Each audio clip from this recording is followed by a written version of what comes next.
বিসমিল্লাহির রহমানির রহিম। আজ আমরা শিখব একটি ডায়লগ দিয়ে কিভাবে সকল ডায়লগ লেখা যায়।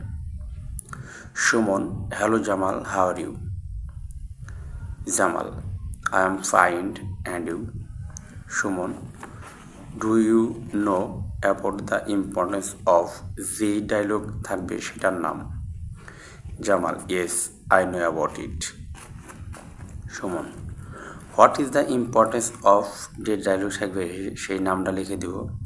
জামাল: নামটা লিখে ইজ হয় ভেরি, এসেনশিয়াল অপরিহার্য, for us, it help us many ways, we can not go a single day without it. তারপর সুমন বলবে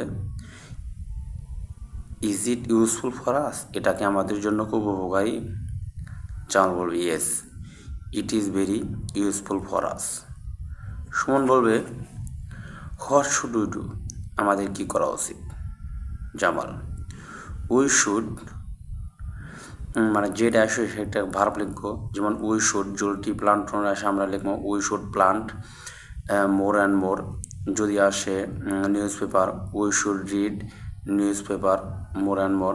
যদি আসে ইম্পর্টেন্স অফ লার্নিং ইংলিশ, তবে আমরা লিখবো we should learn English, importance of learning English more and more. Suman: it is a good idea. Jamal: thank you. Suman বলবো you R most welcome.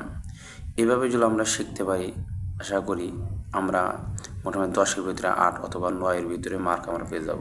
আশা করি আপনারা সকলেই বুঝতে পেরেছেন।